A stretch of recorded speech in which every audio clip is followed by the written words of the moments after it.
Bonjour à tous et bienvenue à vous dans cette nouvelle vidéo que je tourne encore une fois dehors puisque visiblement dans la dernière vidéo vous aviez apprécié. Aujourd'hui on va parler de confiance en soi et perte de poids. En quoi est-ce que c'est lié? Pourquoi est-ce que le fait d'avoir perdu du poids m'a aidé à regagner confiance en moi? Bon alors la toute première chose c'est le fait d'avoir réussi à atteindre mon objectif perte de poids. Pour moi mon poids, mon obésité c'était vraiment un combat et le fait d'avoir atteint cet objectif de perdre 40 kilos, ça m'a montré tout simplement de quoi j'étais capable parce que pendant des années, je pensais que jamais j'y arriverais. Enfin, ça me paraissait comme une montagne à surmonter. C'était vraiment un rêve presque inaccessible. Donc le fait d'avoir réussi, évidemment, ça a boosté la confiance que j'ai en moi-même. Et même au-delà de ça, je dirais que chaque petit pas, chaque petite réussite, chaque petite victoire a aidé. Chaque fois où je me suis pesée, où j'ai perdu 1 kilo, chaque fois où j'ai perdu 1 centimètre, où j'ai réussi à changer une habitude dans mon mode de vie, dans mon alimentation, chaque séance de sport, chaque photo avant-après, chaque bilan perte de poids, toutes ces petites victoires ont alimenté la confiance que j'avais en moi et m'ont permis aussi d'avancer dans mon parcours perte de poids. Ça m'a rendue fière, j'ai vu de quoi j'étais capable et forcément c'est hyper valorisant pour soi-même parce que déjà on atteint la promesse qu'on s'est faite à soi-même et on se rend compte que finalement on a une force qui est plus importante que ce qu'on pensait à la base. Voilà, donc déjà l'atteinte de l'objectif en lui-même et tous les petits objectifs entre-temps, chaque petite victoire, tout ça, ça m'a vraiment beaucoup aidé à regagner confiance en moi. Ensuite, je dirais le fait de mieux me sentir dans mes baskets, le bien-être en général que ma perte de poids m'a procuré, parce que forcément j'ai gagné aussi en état de santé, donc ça joue sur mon état physique mais aussi sur mon état mental. Le bien-être de manière générale, le mieux-être va influencer aussi notre état d'esprit, nos humeurs, donc tout ça, ça favorise aussi quelque part la confiance qu'on a en soi. Ça y participe en tout cas.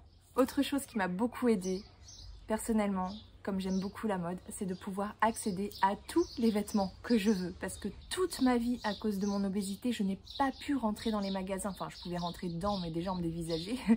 Et je n'ai pas pu m'habiller, à part dans les grandes tailles. Et franchement, à l'époque, les grandes tailles, c'était vraiment mal foutu. C'était pas joli du tout, des couleurs sombres. C'était mal taillé. Même au rayon homme, j'arrivais pas à trouver de quoi m'habiller dans les tailles standards. Enfin, tout ça, ça m'a beaucoup traumatisée. Et là, le fait de pouvoir m'habiller absolument partout, où je veux, dans toutes les enseignes, grâce à ma perte de poids, ça favorise énormément aussi la confiance que j'ai en moi-même. Puis il faut dire que c'est plus facile aussi de s'habiller au niveau pratique, enfin c'est plus confortable, rien que d'enfiler ses vêtements déjà.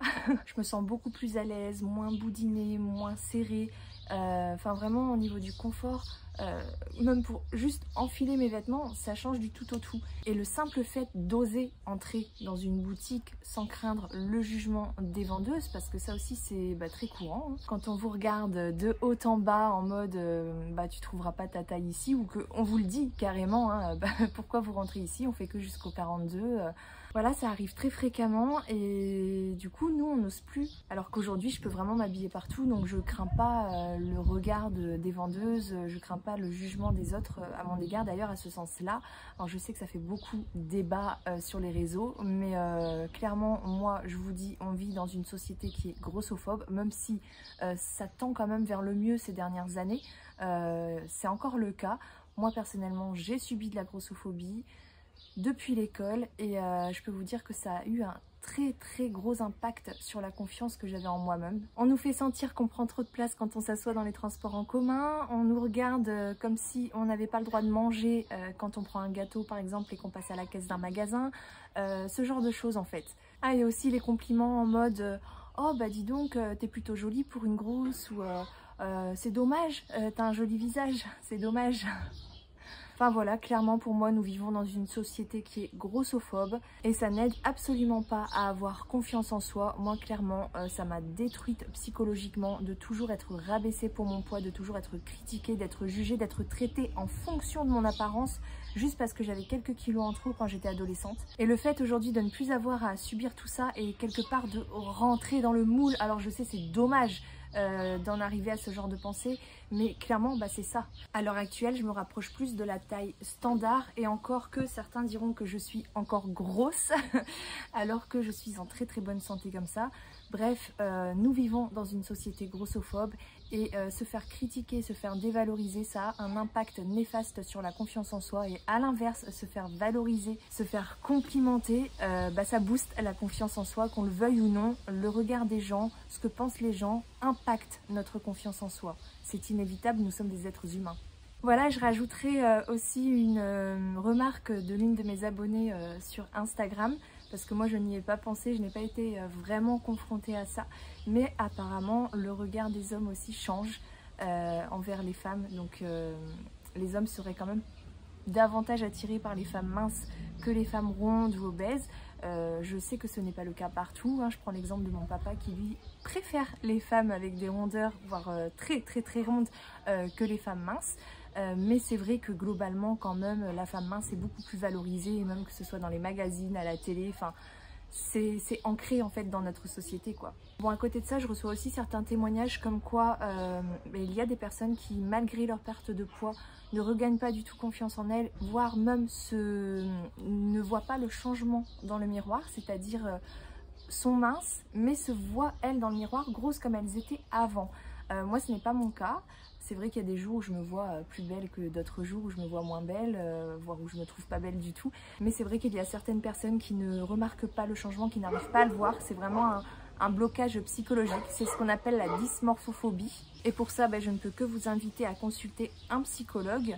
Mais à côté de ça, je voudrais quand même préciser que même si aujourd'hui je me sens beaucoup mieux dans ma peau, que j'ai beaucoup plus confiance en moi, j'ai quand même des complexes, j'ai de la peau en trop, j'ai des complexes au niveau de mes bras, de ma poitrine, de mon ventre et encore plein d'autres. Et je tiens à dire que même les femmes que je trouve très belles, qui pour moi n'ont vraiment aucun défaut, se trouvent elles aussi des complexes. Vraiment tout le monde se trouve des complexes. Je ne connais pas une seule personne sur cette terre qui n'a aucun complexe.